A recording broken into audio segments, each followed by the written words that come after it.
안녕하십니까. JTBC 시사진단 시작하겠습니다. 코로나 바이러스가 우리 삶에 들어온 지 6개월이 지났습니다. 그 사이 우리 일상생활에는 많은 변화가 있었는데요. 마스크 생활화 같은 개인 방역은 이제 필수가 됐고 비대면 문화의 확산으로 사회 모든 영역에서 이전과 다른 삶을 살고 있습니다. 경제 활력도 떨어져서 일자리를 잃는 노동자나 폐업하는 자영업자도 늘고 있습니다.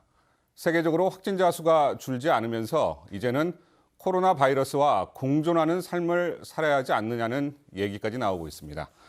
자, 그래서 오늘 시사진단에서는 코로나 확진자 발생 6개월을 맞아 전라북도의 방역 현황 그리고 달라진 일상은 무엇인지 또 포스트 코로나 시대에서 경제적 돌파구를 만들 해법은 없는 것인지에 대해서 살펴보도록 하겠습니다. 자, 오늘 토론을 위해 네 분의 패널 나오셨습니다. 안녕하십니까? 예, 안녕하세요. 자, 먼저 지난 6개월간의 코로나 방역 상황 좀 정리해보고 토론 시작해야 할 것 같습니다. 우리 지역은 확진자 수도 적게 나왔고요. 지역 내 집단 감염도 발생하지 않았습니다. 방역에 있어서 상당히 성공적이다 이런 평가가 나오고 있는데 우리 강 과장님이 지금까지의 환자 발생 현황, 방역 상황 그리고 안정적으로 우리가 상황을 유지할 수 있었던 요인은 뭔지 좀 정리 좀 해주시겠습니까? 네, 우리 전라북도는 1월 30일 날 첫 확진자가 발생한 이후로 해외 요인이 한 20여 명 있었습니다. 총 39명의 확진자가 있었고요. 오늘 현재 우리 도내 병원에는 도내 확진 환자는 한 분도 안 계시고 모두 퇴원을 하셨고요. 도외 지역으로 광주 지역에 한 분, 그리고 검역에 의해서 확진자가 되신 분 한 분, 이렇게 두 분이 계시고요. 또 지금까지 우리 전라북도가 제주를 제외한 타 시도보다 훨씬 적은 확진자가 발생한 이유는 가장 중요한 거는 여전히 우리 도민들께서 적극적으로 방역 수칙을 잘 지켜주셨다고 하는 거, 그리고 도민과 접점에 계셨던 의료인들의 헌신 봉사가 굉장히 주요하다고 볼 수 있겠고요. 또 지원 부서의 적극적인 협력 하에서 우리 방역 부서가 이런저런 사안에 대해서 조금은 더 발빠르게 대응을 할 수 있었다는 내용입니다. 거듭 강조드리고 싶은 거는 여전히 우리 도민들께서 적극적으로 협조해 주신 그 내용이라고 봅니다. 초창기에 전라북도가 집합금지 행정명령 이런 것들 좀 선제적으로 다른 시도에 비해서 좀 선제적으로 내리고 이런 부분들도 있었죠? 어떻습니까? 네, 맞습니다. 하지만 어떤 법적인 내용을 강요하기보다는 영업주들 그 협조를 통해서 이루어진 내용이 다른 시도하고 좀 다르다고 볼 수 있습니다. 예, 알겠습니다. 그 코로나 사태 초반에 집단 감염이 발생한 대구로 달려간 의료인들의 헌신은 국민들에게 큰 감동을 줬습니다. 하지만 다른 측면으로는 그동안 간과해왔던 우리나라 공공의료 시스템에 대해서 다시 한번 되돌아볼 수 있는 계기도 됐는데요. 일부에서는 헌신했더니 헌신짝처럼 버려졌다. 이런 자주 섞인 얘기까지 나오고 있는데 이번 코로나 사태 6개월 보면서 전문 인력 양성, 그다음에 시설 확충, 백신 연구 등 남겨진 과제가 상당히 많은 것 같습니다. 우리 패널들께 어떻게 생각하십니까? 저는 이제 전라북도가 청정 지역 이미지 이게 이제 전국에 각인시켰잖아요. 예, 그죠? 근데 이제 이것을 잘 승화시켜서 경제적 이득으로 이제 이렇게 다시 저희가 돌려받아야 되는데 이게 이제 과연 그런 작업들이 우리가 해야 될 후속 작업인데 잘 진행되고 있냐. 이 슬로시티 이런 이미지가 국민들한테는 굉장히 좋지만은 기업을 유치하는 데는 또 걸림돌이 될 수도 있는 거거든요. 그래서 우리가 이런 이제 경계선에서 어떻게 하면 우리한테 유리하게 할 것이냐. 이번에 이제 초창기에 나왔던 것이 전북대 인수공통 전염병 연구소. 이 국가에서 엄청난 예산을 들여서 만들어 놓고 이럴 때 재기능을 해야 되는데 후속 사업들이 없어가지고 결국은 이럴 때 큰 역할을 못 하고 반면에 이제 이 의료 바이오 관련된 신산업들은 엄청나게 떴잖아요, 그죠? 그러면 이제 전라북도에서 과연 그런 산업들이 잘 준비가 돼 있었냐? 이런 이제 첨단 기술들이 준비가 안 되니까 이익을 못 보는 거잖아요, 지금 그죠? 그래서 저희들한테 이번 코로나 사태 6개월 지나면서 큰 성과도 있었고 우리 과장님께도 감사를 드리고 도민들께도 감사드리지만은 우리한테 또 큰 숙제도 남겨줬다 이렇게 생각합니다. 예, 사실 여러 가지 이제 공도 있고 과도 있지 않겠습니까? 제가 보기에 이제 코로나 6개월이 지나고 난 이후에 사실 우리의 수준과 위치가 어디에 있는지를 다시 한번 돌아볼 수 있는 기회가 됐다는 게 저는 굉장히 지금 중요한 일이라고 생각을 합니다. 예. 지금도 뭐 저희들이 항상 그 의료진들에 관한 헌신, 뭐 봉사 이런 것들을 좀 이야기하지만 헌신과 봉사는 이제 지금까지로 족한다고 생각이 드는 것이죠. 예. 앞으로 이 헌신과 봉사가 우리가 나아가야 될 지향점이 결코 될 수가 없다. 제도적으로, 구조적으로 이게 이제 완벽해지는 바로 그 지점을 향해서 우리가 달려 나가야 된다는 생각을 하게 됩니다. 어쨌든 그게 이제 방향점인 것은 분명하고요. 그럼에도 불구하고 지금 그 공공의료 인력에 관한 확충 같은 것들이 지금 논의가 지금 되고 있기는 하잖아요. 예. 뭐 최근에 또 그 의사들 또 지역으로 또 분배를 해야 된다고 하는 또 그런 또 법안 발의들도 지금 있기도 하고 뭐 여러 가지 그런 일들이 지금 벌어지고 있습니다. 제가 보기에 실질적으로 지금 전체 의사 대비 그 보건 의료 인력들이 차지하는 비중이 뭐 사실 10% 정도밖에 지금 되지 않는 것으로 제가 알고 있거든요. 물론 의사협회의 주장은 사실은 그런 것이죠. 사실 민간이 지금까지 대한민국 그 의료의 90%를 갖다가 이미 그 담당을 하고 있었었고, 그리고 각 지역의 거점 또 이 공공의료의 역할들을 했음에도 불구하고 이제 그런 논의들이 있으면서 자기들은 지금까지 했었던 일에 아무런 뭐 역할도 못한 것처럼 그런 식으로 이야기한다는 데한 그런 사실 심리적 반감이 굉장히 컸던 것도 사실이죠.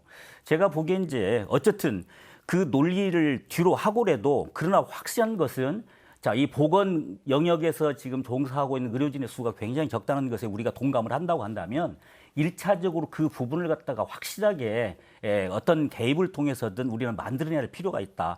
그래야지 의료진의 헌신과 봉사라고 하는 것들이 이제 과거의 아름다운 추억으로 남을 수 있을 것이다. 저는 이렇게 좀 생각을 합니다. 예, 공공의료 인력 확충 말씀하셨는데요. 예. 네, 우리 공공인력 확충을 어떻게 보면 이제 시민들, 국민들과 이제 공감대를 만들면서 이제 해야 되는데 우리가 좀 코로나19 시대하고 연관해서 생각할 볼 수 있을 것 같아요. 지금 이제 우리가 팬데믹 시대가 이제 일상이 됐는데 그러면서 우리가 이제 포스트 코로나 그리고 방역 얘기한단 말이에요. 근데 사실은 위드 코리아, 위드 코로나.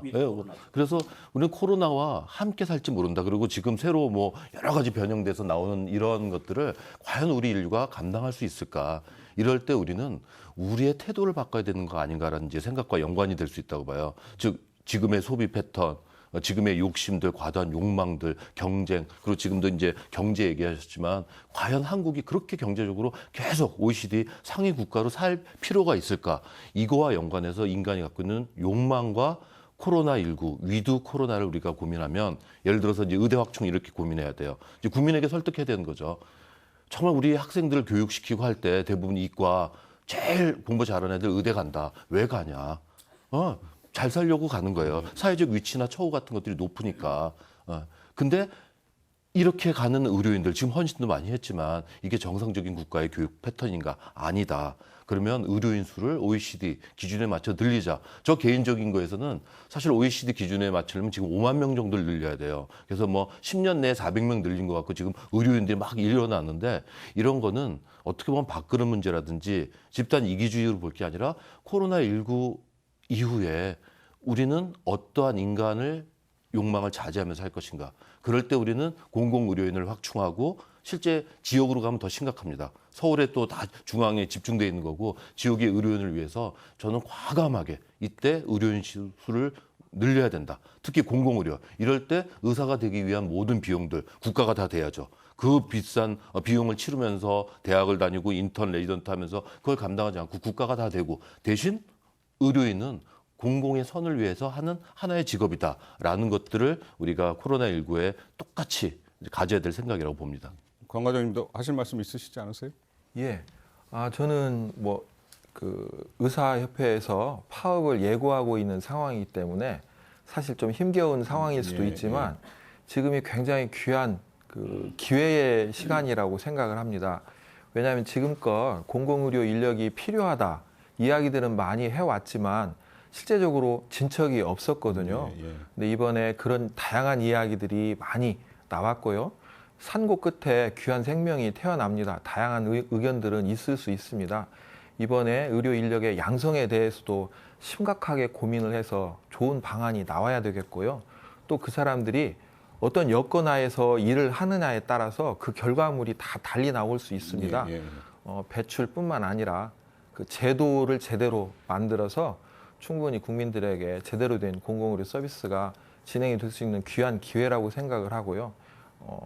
뭐 행정에서든 또 의사협회에서든 조금씩 양보하면서 국민을 그 주인으로 섬기는 내용이라면 좋은 결과를 기대를 하겠습니다. 사실 정부에서 이 정도 의료 인력을 늘리겠다고 한 것도 이 지금 코로나 아니면 이 정도 숫자가 나올 수가 없죠. 예, 이전에도 뭐 몇십 명만 늘린다고 해도 의사협회가 굉장히 반대가 심했었고, 근데 제가 또 여쭤보고 싶은 게 이번에 보면 공공의료원들, 지역 의료원들이 상당히 이제 역할을 많이 했지 않습니까? 그 의료원들에 대한 시설 확충이나 이런 것들은 좀 어떻습니까? 좀 더 해야 되겠죠? 예, 앞으로 뭐 해야 되는 부분도 있고 현재 진행을 하고 있습니다. 예. 상당 부분 국민들께서 아직 이렇게 정확히 아시지 못하고 계시는데요. 현재도 상당 부분 많이 진행이 되고 있고요. 앞으로도 그런 부분은 민간에서보다 어쩌면 더 강화되는 부분들이 있을 겁니다. 현재 우리 도내에서만 보더라도 전북대병원이 이번에 한 25병상 정도의 음압병상을 그 공모를 통해서 확보를 했거든요. 이제 그게 제대로 일이 진행이 된다거나 또 뭐 원광대학교의 외상센터 또 양 의료원들의 이런저런 그 공공병원으로서의 역할을 수행할 수 있도록 그 시설 장비 투자가 이전보다 훨씬 더 그 강화가 되고 있는 상황들이기 때문에 앞으로 뭐 상황은 굉장히 더 좋을 거라고 봅니다. 예. 글쎄요, 뭐 항상 뭐 낙관만 할 수는 없을 것 같기는 해요. 뭐 일단 시나리오대로 간다고 한다면 충분히 그렇게 될 것 같기도 하고, 사실 공공의료라고 하는 것은 공공적인 성격이 강한 사실 가치제라고 우리가 부르는 거 아니겠습니까? 사실 국가의 역할이 굉장히 지금 중요한 바로 이제 그런 가치 그 재화의 이제 성격을 갖고 있는데요. 되돌아보면 반성해야 될 점이 너무 많다는 것입니다. 우리가 뭐 가까운 이야기지만 2013년인가요? 그 박근혜 정부가 이제 들어서면서부터 대한민국 최초의 그 의료원이 진주 의료원이 아니겠습니까? 예. 홍준표 당시 그 지사가 사실 수익성이라고 하는 바로 그 경제성 이유를 가지고 문을 닫게 만듭니다. 그게 대한민국의 당시의 의식이고 이제 우리의 수준이었다라고 볼 수밖에 없는 것이죠. 사실 생각이 대전환이 지금 필요한 시기이고 지금 코로나 때문에 그 생각이 얼마만큼 많이 바뀌었는지 이제 두고 봐야지 그 결론은 이제 알 것 같다라는 생각이 들어요. 다만 저희들이 여기서 촉구하고 싶은 것들은 그러한 쓰라린 과거를 우리가 보고 사실 그것을 공부의 재료로 삼아서 앞으로 우리가 그런 실수를 하지 않아야 된다고 하는 것들 분명히 해야 될 텐데요. 그래서 그랬나요? 지금 원래 이제 서남대 의대 49명 정원 때문에 촉발된 문제였긴 했지만 그리고 우리 전북 지역도 사실 사활을 걸고 지역에 이 정말 그 낙후된 그런 지역 경제뿐만 아니고 공공 의료를 갖다가 확충하자는 의미에서 이제 그런 아이디어를 내서 이제 시작이 됐는데요. 예. 그게 엉뚱한 대로 또 불이 붙기 시작했던 게 사실이잖아요. 그 정원을 갖다가 다른 도에서 가져가겠다고 나서면서 뭐 예를 들자면 전남권에서는 뭐 목포대 그리고 또 뭐 어디 또 다른 또 대학 또 경상도 쪽에서도 마찬가지로 대학을 만들어서 하겠다 등등 지금 이런 일이 많아지면서 글쎄요, 이제 이게 이제 좋은 시그널로 받아들여야 될 절차일지는 잘 모르겠지만 사실 현재의 상황에는 이 코로나가 우리들에게 분명히 한 가지 가져다 준 선물 중에 하나는 아하, 우리가 지금 이렇게 있으면 안 되겠구나. 공공의료를 위해서 혹은 의료를 확충하기 위해서 우리가 어떤 노력을 해야 된다라고 하는 분명한 문제 제기는 해줬던 것 같습니다. 그렇습니다. 그러니까 사스나 메르스 때는 사실 단시간에 종식이 되면서 이제 공공의료에 대한 문제 제기가 됐다가 바로 이제 사그라들었는데 이번 같은 경우는 뭐 공공의료에 대해서 상당히 이제 인식도 높아지고 뭐 시설도 확충되고 뭐 그럴 것 같습니다. 자, 다음 뭐 얘기를 좀 해볼까요? 지금 이제 코로나 발생 6개월을 맞아서 관련된 보도들을 보니까 완치된 사람들이 굉장히 힘든 시간을 보내고 있는 것 같습니다. 자신의 잘못이 아닌데도 낙인 효과 때문에 정상적인 생활로 돌아가기가 힘들다. 뭐 이런 얘기들도 나오고 있습니다. 지난 6개월간 이제 코로나 확진자는 물론이고 발생 초기에는 중국이나 외국인 노동자에 대한 사회적 편견이나 혐오도 굉장히 심했는데 이 부분들은 좀 어떻게 봐야 되겠습니까? 네. 우리가 이제 공공의료인, 그다음에 공공의료의 확충과 더불어서 우리가 중요한 거가 우리가 이제 세월호 이후에도 그렇고, 그다음에 가습기 살균제도 그렇고, 그 이후에 심리 치료 지원이 아주 이제 중요합니다.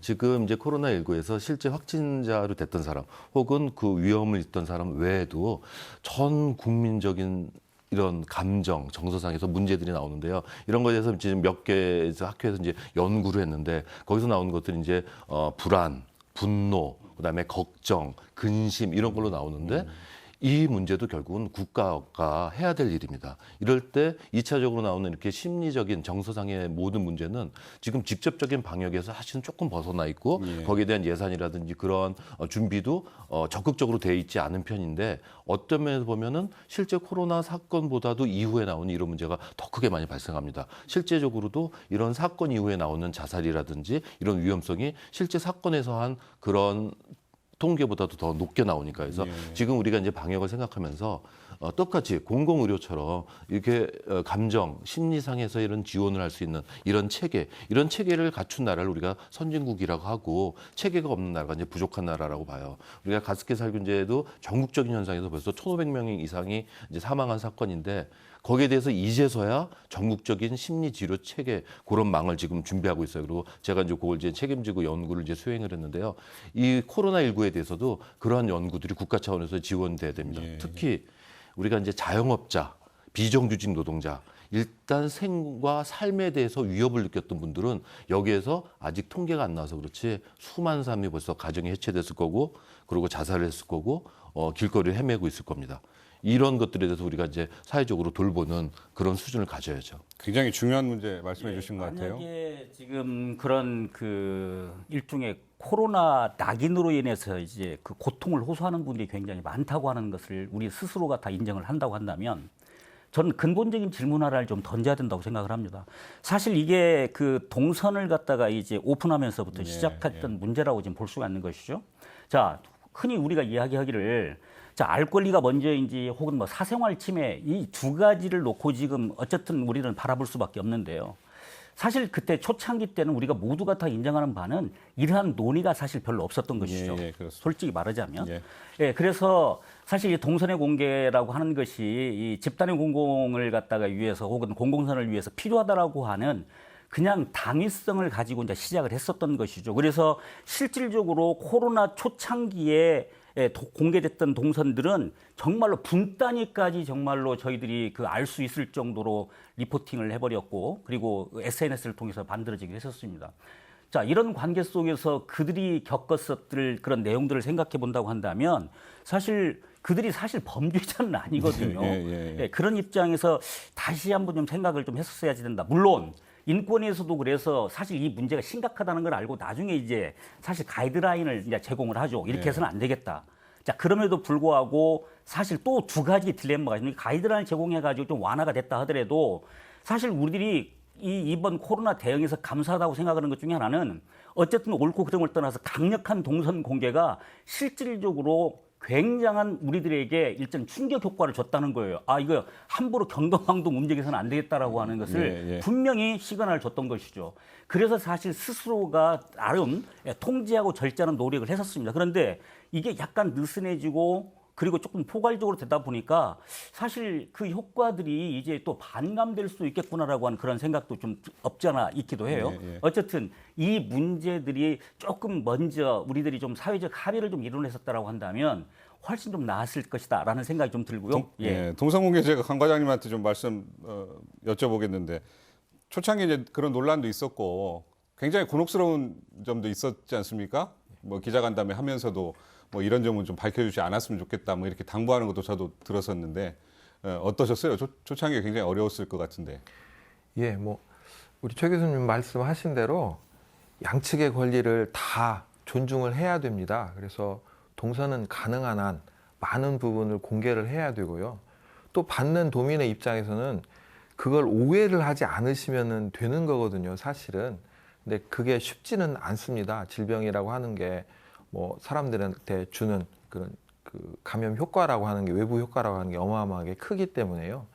하지만 여전히 시간이 지나면서 그 우리 국민들께서 그 동선을 접할 때 그리고 환자분들을 접할 때 아, 나도 충분히 피해자가 될 수 있고 또 달리 가해자가 될 수 있다고 하는 부분에 대해서 인정을 하고 계시기 때문에 지금은 초기와 달리 뭐 인터넷에서의 댓글이라든지 여러 가지 내용들이 상당히 많이 순화가 됐다고 봅니다.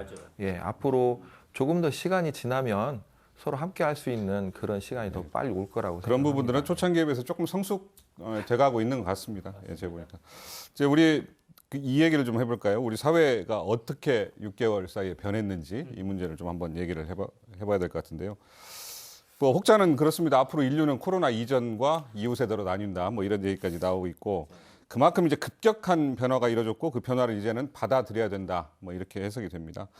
우리 패널들께서 생각하셨을 때 코로나 바이러스로 인해서 우리 사회의 가장 큰 변화는 무엇이고 또 우리는 어떻게 대처를 해나가야 된다 이렇게 생각을 하시나요? 어떤 분께서 좀 말씀? 예, 김 교수님. 우리가 그 교육 부분에서 좀 한정돼서 생각하면 우리가 공공의료가 코로나19로 인해서 국민적 공감대를 가졌듯이 선물처럼 왔듯이 우리가 이제 학교에 대해서 국민들이 다르게 인식하는 계기가 됐어요. 예. 이 학교가 과연 그냥 지식 전달만 하는 데였는가 이제 아니라는 거예요. 우리가 온라인 수업을 하다 보고 원격 수업을 하다 보니까 뭔가 허전하고 빈 거가 있어요. 그 중에 가장 커다란 게 지금 사회성이거든요. 근데 지금 코로나19 세대 요 학생들한테 어떤 일이 벌어지냐 6개월 안에 우리가 경험한 건데 집단적인 학습 결손뿐만 아니라 집단적 사회성 결여. 만약 이 세계 조금 더 지나가면 요 세대들이 갖고 있는 사회성 부분이 전혀 달라질 거다. 이 사회성이라고 하는 거는 원격에서 방송을 보고 이루어질 수가 없는 문제예요. 이건 아이들끼리 소통하고 또 싸우기도 하고 갈등을 해결하기도 하고 이런 속에서 자연스럽게 성장해 나가는 건데 이건 원격 수업에서 이루어지지 못하니까 과연 그런 사회성 문제를 어떻게 할 것인가. 이때 과연 우리가 지금 현재 교육부에서 하고 있는 여러 가지 원격망을 더 확충한다. 다음 학기를 대비해야 된다. 그리고 수업 결손을 줄여야 된다라고 얘기하는데 대부분의 이제 교육학자들은 지금 다르게 얘기하고 있어요. 아니다. 사실은 경기도라든지 많은 외고 이런 데서는 12명, 13명을 갖고 실제적으로 학교 수업을 정상적으로 다 했어요. 그러다 보니까 어떤 게 보였냐면 상위권 학생들하고 중상위권하고 학력 격차들이 엄청나게 차이가 나요. 근데 이 학력 격차 외에 사회성 부분하는 부분에서 알 수 없는 그런 부분에 지금 이제 부족분들이 이제 생기기 시작하는 거예요. 그래서 저희는 과감하게 사실은 학급수를 이때 줄이고 그래가지고 학생 수를 줄여가지고 이들이 코로나 시대에도 10명, 12명으로 수업은 지속할 수 있는 그런 환경을 만드는 게 우리 사회가 지금 교육 쪽에서 해야 될 가장 커다란 거다. 그거가 바로 아이들이 소통하는 능력, 공감하는 능력들, 협력하는 능력. 이게 바로 이제 코로나19를 앞으로 미래에 대처할 수 있는 가장 큰 힘을 학교가 이제 길러줄 수 있는 거기서 6개월에 준 아주 큰 교훈 중에 하나가 교육 부분이라고 봅니다. 거기에 대해서 일단 전적으로 저도 뭐 동의를 합니다. 저도 교단에 있는 입장에서 동의를 하는데요. 한 가지 저희들이 좀 심도 있게 생각해야 될 부분은 사실 요즘 신조어가 있잖아요. 이 코로나 사피엔스라고 지금 부르는 거예요. 그러니까 코로나 사피엔스가 뭐겠습니까? 그러니까 코로나 사피엔스의 특징은 거리두기에 익숙한 사람들이란 뜻이에요. 그러니까 우리가 흔히 지금 BC, AD가 지금 코로나 지금 나뉘었다고도 지금 방금 말씀을 하셨잖아요. 그러니까 그만큼 급격한 우리들의 그 생활 양식의 변화가 지금 동반되고 있다고 하는 건데 이제 이것을 서로 대항하고 이게 서로 마주보고 갈등하기보다는 이 자체를 갖다 거리두기를 통한 것을 이제 받아들일 수밖에 없는데 받아들이게 되다 보면 방금 저 교수님께서 이야기하던 교실 내에서 혹은 학교라고 하는 사회 속에서 길러져야 될 사회성들이 과연 제대로 길러질 수 있을 것인가라고 하는 이제 그런 또 질문과 또 충돌하게 되죠. 그러나 제가 보기에 그것을 반드시 우리는 학교에 나와서 교육을 해야지 된다라고 하는 그런 생각 자체를 지금은 조금씩 내려놓는 연습도 굉장히 필요하겠다라는 생각이 좀 들어요. 어쨌든 이 코로나 사피엔스들이 앞으로 성장해 나갈 때 이런 일들이 앞으로 저는 제가 보기에 제 예측으로는 앞으로 지속적으로 혹은 빈번히 올 수 있다라고 하는 가정을 놓고 이야기해 본다면 오히려 좀 익숙해져야 될 필요가 있다. 오히려 그래서 디지털 쪽의 혁신들을 통해 가지고 다른 방식으로 학습도 하고 그리고 또 커뮤니티를 형성할 수 있는 그런 방식들을 모색하는 것도 또한 우리가 해야지 될 미래 향후 과제가 아닌가 이런 생각을 합니다.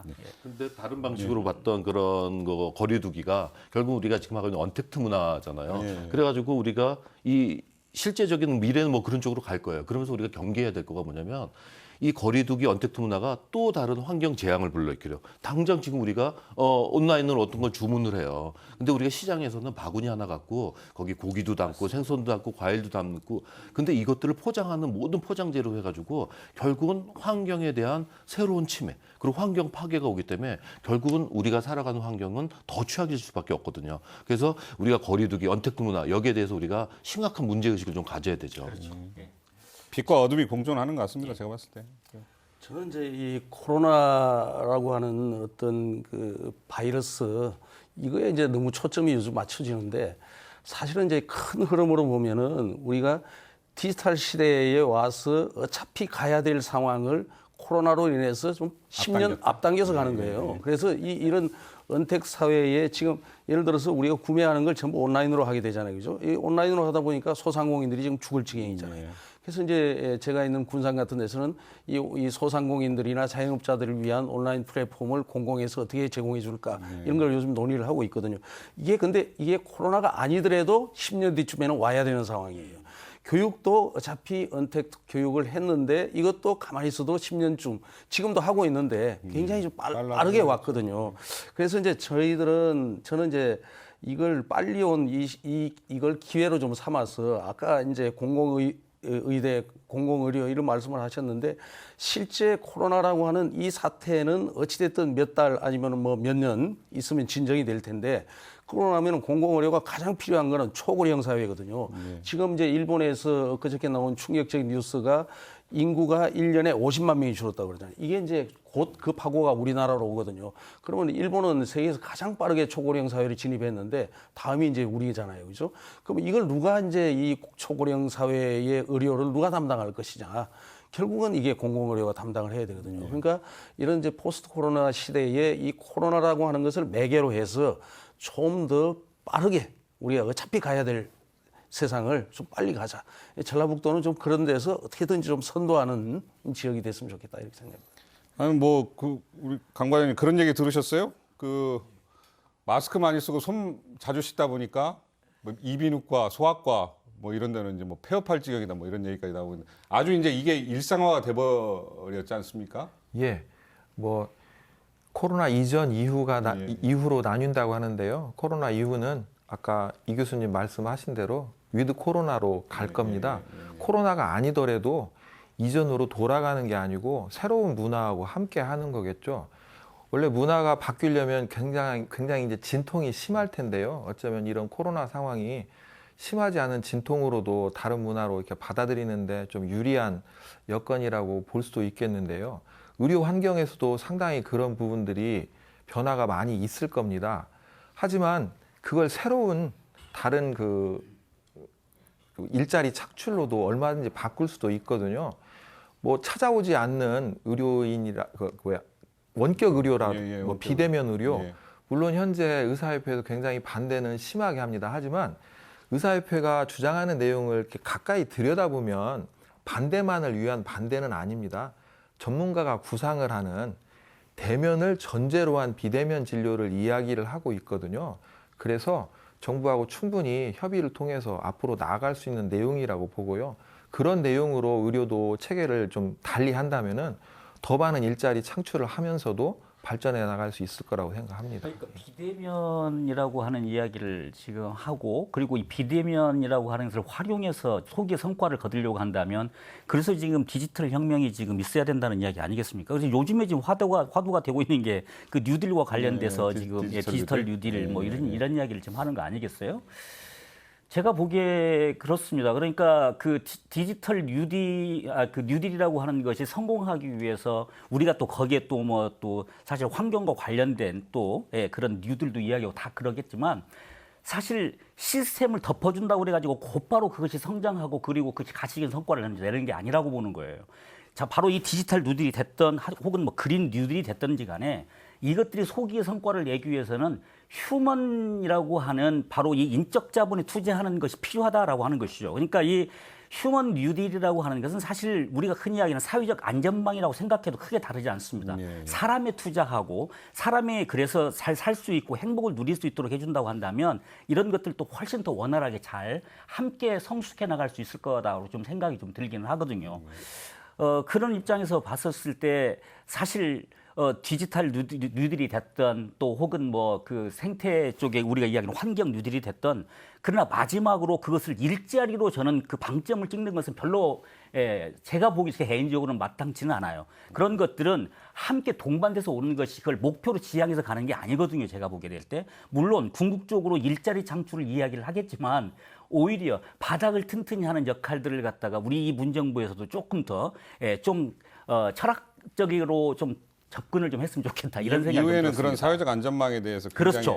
예, 크게 저는 논의를 더 좀 해야 될것 이상하다 같습니다. 지금 그런 이야기 드리는 어쨌든 겁니다. 그런 붕괴를 막기 위해서 정부에서 이제 택했던 것 중에 하나가 이제 재난 소득 아니었겠어요? 그렇죠. 예, 그러니까 이후에 아까 말씀하셨지만 그 사회적 변화에 따라서 뭐 일자리 뭐 이런 걸로 귀결시키는 것보다는 아까 말씀하신 대로 결국엔 사람들이 좀 어떻게 안전하게 살 수 있느냐 뭐 이런 세상을 만드는데 좀 더 노력을 해야 될 것 같습니다. 지금 우리가 뉴딜 정책 뭐 이런 걸 보면서 우리가 고민하는 게 국가가 정부가 여러 가지 경제 상황을 다시 또 상승시켜서 우리 국민을 잘 먹여 살리겠다 이거보다는 코로나19를 보니까 우리가 여태까지 삶의 태도, 날아갔던 방향, 그리고 수출, 경쟁 이거가 결코 옳은 방향이 아니었다.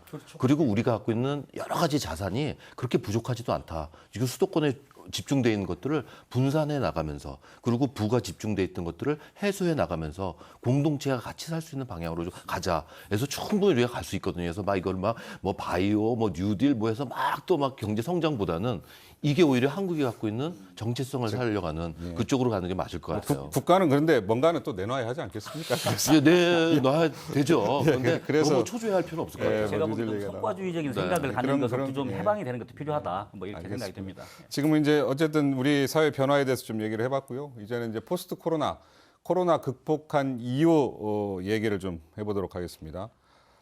무엇보다 이제 코로나 사태로 가장 큰 타격을 받은 것이 저는 뭐 경제 분야 아니겠습니까? 특히나 아까 이제 말씀하셨지만 영세 소상공인, 자영업자, 또 뭐 다른 취약계층 벼랑 끝 위기에 몰려 있는데요.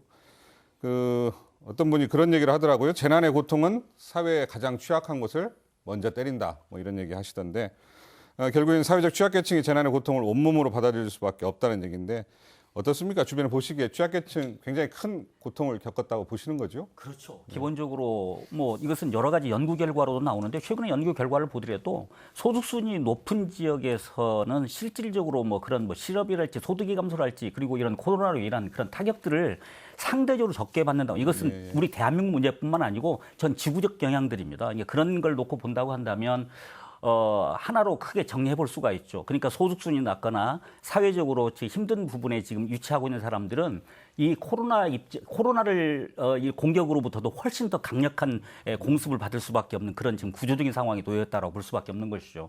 사실 뭐 재난기금도 이야기를 했었지만 사실 재난기금의 대상이 되는 것들도 그래서 소상공인이랄지 뭐 이런 쪽에 지금 포커스를 맞춰주는 거 아니겠습니까? 실질적으로 제가 자료를 보니까 얼마나 지금 힘들었는군요. 2019년 1월에서부터 시작해가지고 이제 그 1년 후를 지금 봤어요. 그러니까 5월까지 자료를 보니까 실질적으로 취업자가 86만 명이나 지금 감소를 하게 됩니다. 일단 기본적으로요. 그다음에 일시 휴직을 하는 사람들이 40만 명이나 늘게 돼요. 1년 전에 비해서.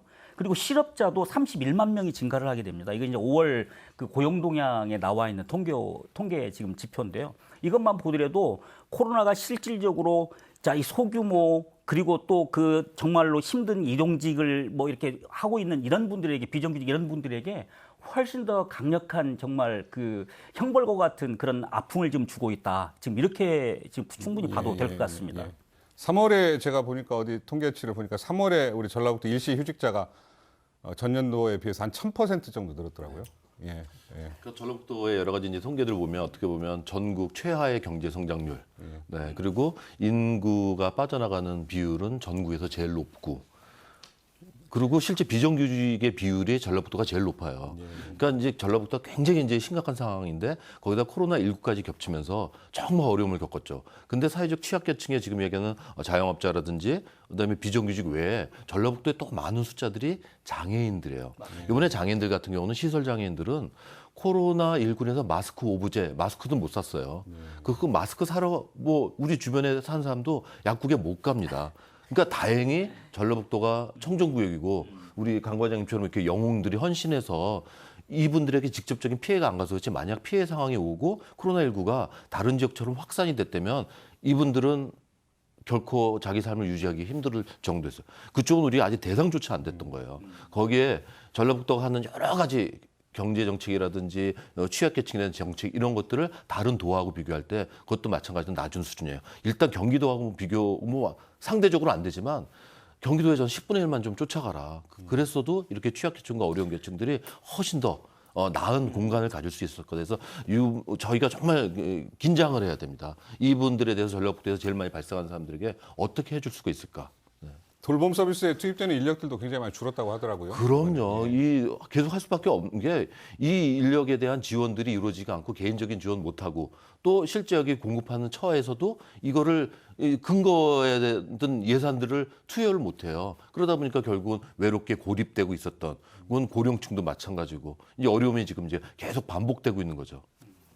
우리 뭐 경제적으로 봤을 때도 뭐 우리 1분기 전라북도 경제 모니터링 그 통계를 보니까 생산, 수출, 소비까지 침체되는 트리플 딥 현상이 났다고 그러던데요. 어떻게 보세요? 이제 이 사실은 이제 전라북도 같으면 이제 군산발 경제 위기로 이미 산업 위기 지역, 고용 위기 지역이 2년씩 연장되면서 어려운 상황 겪고 있는데 이제 코로나가 덮친 거잖아요. 그죠?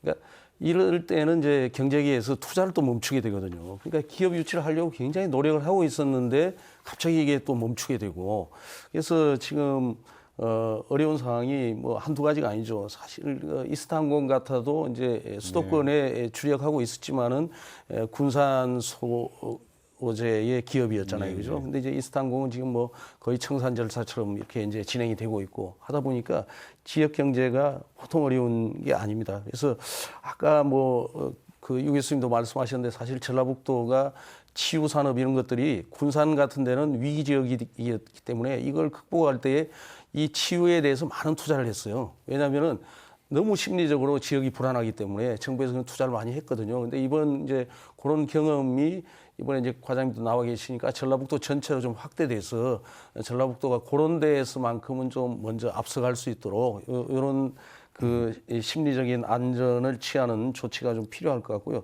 그럼에도 불구하고 우리가 이제 이 지금 정부에서 추진하고 있는 코로나를 극복하기 위한 한국판 뉴딜, 그죠? 한국판 뉴딜에 어찌됐든 전라북도는 요구할 걸 좀 강하게 요구를 해야 된다. 왜냐하면 이게 지금 우리의 자력으로서는 이 위기를 극복하기가 아주 힘들기 때문에 이럴 때는 중앙 정부에서 나서서 전라북도 지역만이라도 어떻게 특별한 그 대응책들을 좀 내줬으면 된다. 그래서 지역 경제계나 정치권에서 이 사태를 이제 조금 비상한 시국으로 봤으면 좋겠다는 생각입니다. 교수님 말씀하셨으니까 자연스럽게 뭐 뉴딜로 한번 넘어가 볼까요? 정부가 이제 포스트 코로나 시대 경제 활성화 대책으로 제시한 게 이제 한국판 뉴딜입니다.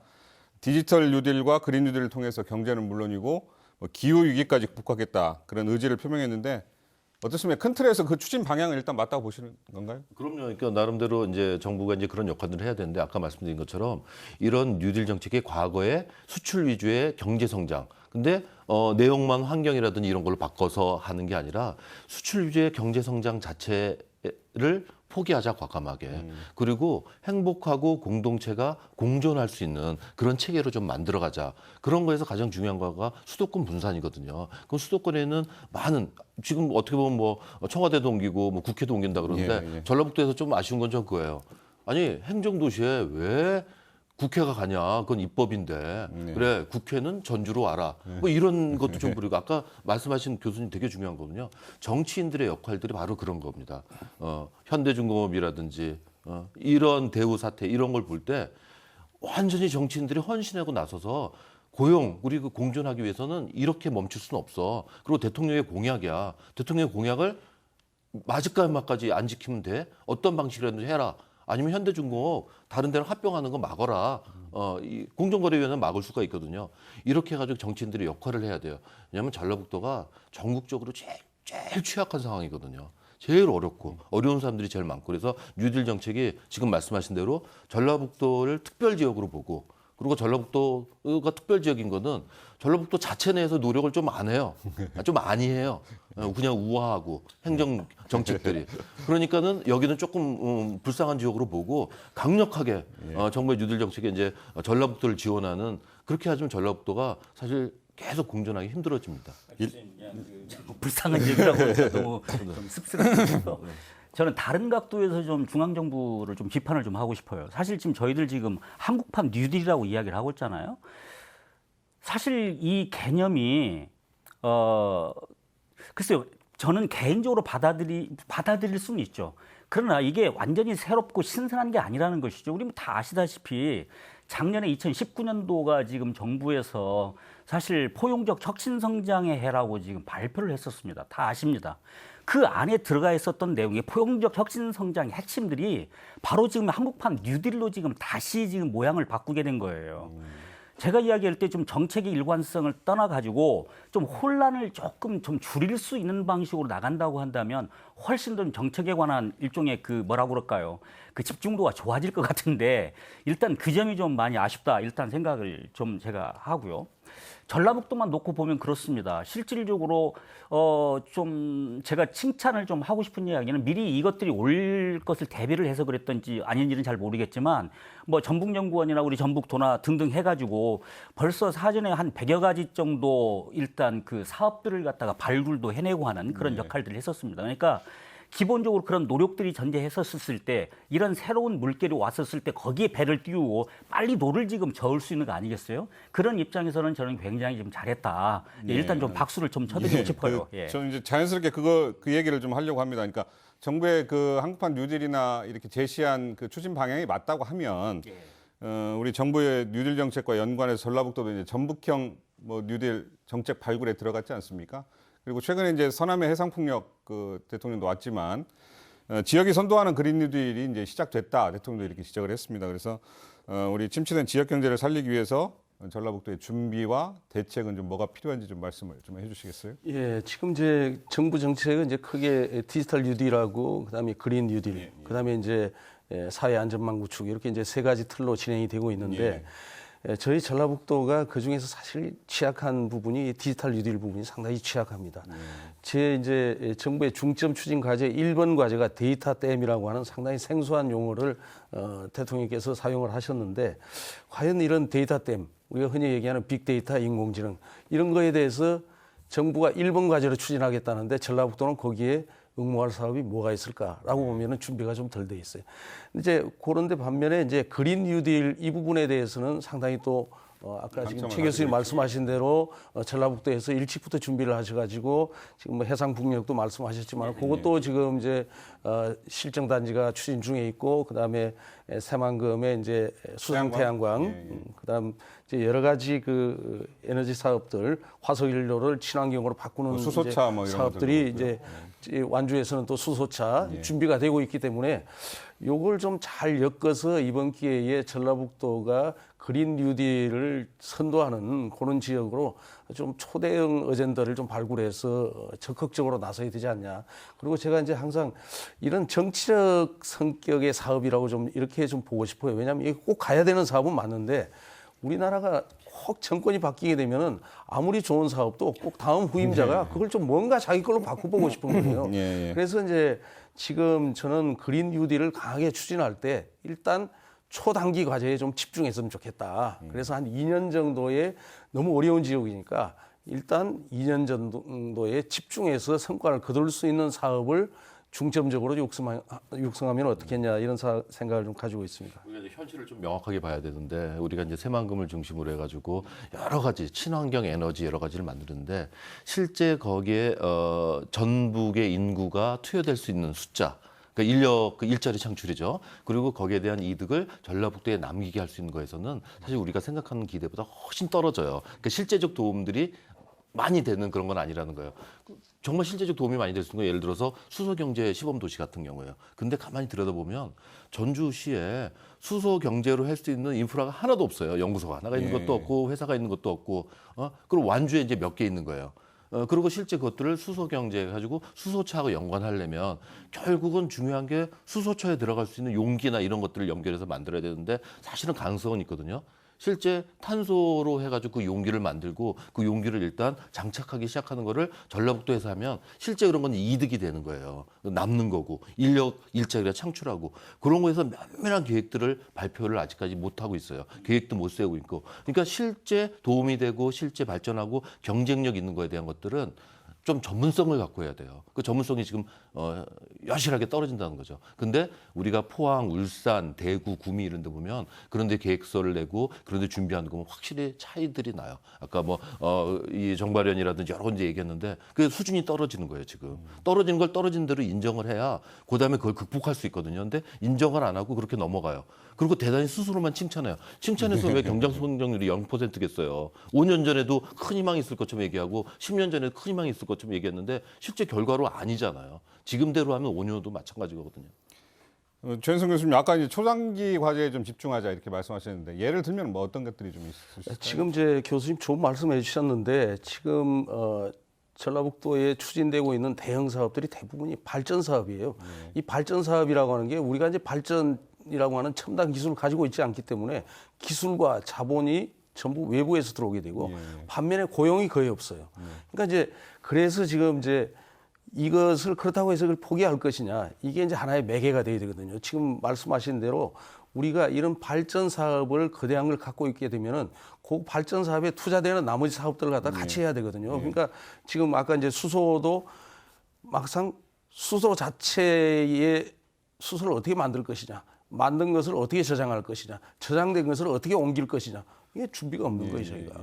이게 꼭 마찬가지입니다. 많은 것들이 그런 식으로 되어 있거든요. 그래서 제가 이제 단기적으로 추진해야 된다라고 하는 것은 이와 같은 거에 관련된 소부장 사업 같은 것은 빨리 성과를 낼 수가 있어요. 그래서 지금 발전 사업에서 이제 소부장 사업으로 좀 넘어가야 된다. 그래서 전라북도가 소재 부품의 중소기업들을 이 김에 확실하게 몇 개를 제대로 키우면 포스트 코로나 이후에도 안정적인 경제를 운영할 수 있다, 이렇게 생각이 듭니다. 아니, 그러니까요. 거기에 대해서 사실 그동안에 많은 이야기들이 있었던 게 사실이거든요. 많은 이야기라고 하는 것은 뭔군요. 우리가 흔히 이야기하는 그 뭐 히든 챔피언과 같은 강소기업들을 좀 길러내자고 하는 이야기가 벌써 10년 전부터 저희들이 지역에서도 많이 했었던 이야기들이죠. 근데 그러기 위해서는 기업들이 그런 유인 동기를 가질 수 있을 만한 인센티브를 좀 제공을 해야지 되는데 그게 별로 없는 것이죠. 그래서 실질적으로 우리 지금 교수님께서 아까 말씀을 하셨지만 10년 전에도 그렇고 지금도 이렇다고 한다고 한다면 왜 그랬는지에 관한 철저한 반성이 필요하고 거기에 맞춰서 뭐가 필요했는지를 갖다가 적절하게 주면 된다고 저는 생각이 드는 것이죠. 지금이라도 전 늦지 않았다고 생각하는 거고요. 뭐 소재 부품 장비라고 하는 그런 쪽, 그리고 특히 또 그린 뉴딜과 관련지어서 전라북도가 강점을 갖고 있다는데 동의한다고 한다면 적어도 그 분야 속에서 최소한의 정말 경쟁력 있는 강소기업을 만들어내는데 다시 한번 무엇인가 원점에서부터 시작해서 만들어 나가는 그런 작업이 필요하겠다. 저는 이런 생각들을 좀 해보게 됩니다. 정확하게 얘기하면 우리가 강점이 없어요. 네, 없는데 있는 것처럼 얘기하니까 문제인 거예요. 그리고 실제 거기다 투자도 하지 않았고 아니, 교수님, 없는 인력 거예요? 투자도 안 하는 거예요. 그러니까 대부분 지금 없어요. 그리고 그러면서 우리가 고민했는데 정말 강점이 있었던 건 다른 데 있었던 거예요. 예를 들어서 지금 우리나라 이제 3면에 이제 갯벌인데 실제는 2면이 갯벌이잖아요. 이 갯벌에서 1년간 얻는 순수익이 11조 정도예요. 그러면 새만금하고 부안하고 김제 그쪽 군산 지역에서 거기서 얻는 거는 최소한 3, 4조 매년 얻을 수 있었던 거예요. 근데 새만금이라는 뚝을 만들면서부터 그게 사라진 거예요. 그러니까 있는 경쟁력을 지금 없앤 거예요, 오히려. 사실은 갯벌이 경쟁력이었고. 그래서 지금 우리가 친환경 발전을 여러 가지 생각하면서 실제 이제 어민들이 이제 나가는데 여러 가지 지장들, 그리고 실제 근해 어업에 이제 문제점들이 생기기 시작해요. 없고 아무것도 투자 안 하니까 그거라도 좀 와라지. 지금 실제 이게 나중 보면 우리의 경쟁력이 어떻게 없을지 몰라요. 그래서 여기에 대한 정말 장기적인 계획. 그러니까 우리가 저걸 해야 돼. 전라북도가 가난할 수밖에 없다. 우리 젊은 우리 아이들이 떠날 수밖에 없었다. 이거에 대해서 정확하게 직시해야 여기서 바뀌는 거가 생기거든요.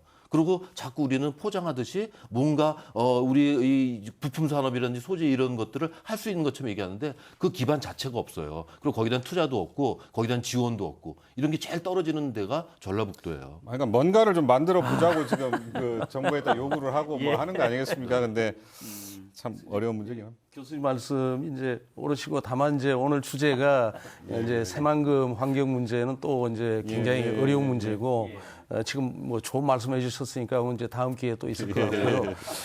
그 지금 없기 때문에 저희가 그래도 우리가 가지고 있는 기반을 가지고 뭔가 할 수 있는 걸 찾아야 되거든요. 그러니까 이제 예를 들어서 이런 거예요. 자, 전기차 시대가 왔다 이거예요. 이미 전기차라고 하는 완성차를 만드는 거는 레드오션이에요. 전 세계 전기차 안 만드는 데가 없어요. 전라북도가 전기차에 이제 뛰어들었다? 그건 뭐 레드오션에 들어가서 우리가 어떻게 그 파고를 넘고 가겠어요. 근데 이런 것들에 대해서는 좀 과감하게 방향 설정을 다시 해야 된다고 저는 생각하고 있고요. 반면에 자, 전기차에 나오는 그 수많은 배터리 만드는 신기술 이거 SK, LG, 삼성에서 다 하고 있어요. 그럼 전라북도에 그 기업이 있냐? 없는 거예요. 반면에 그 배터리가 노후화된 것을 재생하거나 아니면 리사이클링 하는 사업은 누가 하고 있냐? 아무도 않고 있어요. 이게 소재 부품 사업이거든요. 이런 것들을 우리가 전기차 산업을 한다, 신재생 에너지 사업을 한다라고 하면은 과감히 이런 소부장 산업들을 지금부터 육성하면 돼요. 이건 강소기업이 될 수가 있는 거예요. 알겠습니다. 지역 경제 얘기하다 보면 한 시간도 모자랍니다. 제가 봤을 때. 근데 이제 사실 지금 끝날 시간이 이제 다가와서요. 제가 마무리 말씀 좀 듣고 하도록 하겠습니다. 자, 이번 재난을 통해서 경제적으로나 정서적으로 사회적 취약계층의 어려움과 소외감이 더 커진 부분은 분명합니다. 자, 이들에 대한 우리 사회의 배려는 과연 어땠는지, 사회적 약자들을 위해서 우리가 좀 더 신경 써야 될 부분은 어떤 부분이 있는지 좀 마무리 말씀으로 듣고 오늘 토론 마치도록 하겠습니다. 우리 최낙관 교수님부터. 예, 저는 사실 이번 코로나19를 겪으면서 저는 코로나 역설이라고 저는 좀 말하고 싶은데요. 우리가 정말로 괜찮은 대한민국이었구나를 정말 알게 됐다는 것이죠. 우리가 느끼는 이런 그 자존심을 잘 지켜서 실질적으로 우리가 흔히 생각했었던 선진국이라는 것이 무엇인지 새롭게 우리가 만들어 나가는 그런 견기가 됐으면 좋겠다. 좀 이렇게 말씀을 좀 드리고 싶습니다. 최현성 교수님. 예, 좀 아까 우리 최 교수님 말씀하신데 좋은 용어를 말씀하셨는데 휴먼 뉴딜이다. 저희가 이번 코로나 사태를 통해서 사회적 가치가 얼마나 소중한가, 그다음에 사람들과 서로 협조하고 그다음에 남을 위해서 배려하는 것이 얼마나 중요한가 이런 걸 절실하게 아마 깨달았을 것 같아요. 특히 전라북도가 그런 데 있어서 정이 많은 동네다 보니까 이런 어려운 것을 전국에서 가장 잘 극복한 모범적인 도시가 아니었나 생각하고요. 이런 미덕을 저희가 잘 키워나가는 그래서 포스트 모던 시대에 대비하는 지역이 되었으면 합니다. 예, 알겠습니다. 우리 김 교수님. 그 전라북도를 보게 되면 저희 세대까지는 윗세대에 제일 혜택을 많이 저도 보면 이제 전라북도 지역에서 이제 유학 온 친구들이 제일 경제적인 여유가 있었어요. 제일 잘 살고. 그런데 지금 다음 세대들에겐 우리가 제일 못 해주고 있어요. 그래서 전라북도에서 우리 세대들, 기성 세대들이 정말 각성해서 괜히 그 도지사부터 서울에다 아파트 사지 말고 그런 거 팔아서 지역에 있는 다음 세대들을 공직자나 이런 사람들이 어떻게 하면 남아있으면서 먹고 살게 해줄 수 있을까? 여기에 노력을 해야 되고, 그다음에 우리 학교 교육 안에서도 이제는 경쟁, 그리고 그 경쟁에서 최고의 수월성보다는 우리가 공존해서 살 수 있는, 그리고 사회성을 기를 수 있는 그런 인력 양성에 장점을 지닌 전라북도로 발전해 나가면 좋겠습니다. 예. 강 과장님. 예, 그 코로나 시대에요. 사람과 사람 사이에는 역지사지라고 하는, 그리고 또 사람과 질병과의 사이의 문제는 그 질병에 대해서 충분히 좀 알고 깊이 있게 들여다보고 또 실천을 하는 내용이었으면 좋겠습니다. 뭐 여러 가지 경제 문제라든지 그런 문제가 있다고는 하지만 지금 상황에 뭐 예방 백신이 없고 치료제가 없다고 하더라도 질병에 대해서 충분히 알고 실천해 나간다면 뭐 경제 활동 충분히 가능하다고 하는 내용 우리 도민들께서 함께 해주셨으면 합니다. 알겠습니다. 자, 코로나19 이전으로 되돌아갈 수 없다는데 이견은 없는 것 같습니다. 당연히 삶의 방식이 바뀌어야 하고 새로운 환경에 대한 적응은 불가피해졌습니다. 자, 위험과 재난은 모든 사람들에게 보편적으로 다가오지만 회피 능력은 지위나 연령, 계층에 따라서 달라진다고 합니다. 자, 남을 배려하는 선한 마음과 개개인의 노력이 합쳐져서 사회적 신뢰가 높아진다면 요즘 같은 어려운 시기에도 반드시 희망은 찾을 수 있다고 생각됩니다. 자, 오늘 토론 마치겠습니다. 참석해 주신 패널들께 감사드립니다. 저는 다음 주에 뵙겠습니다. 고맙습니다.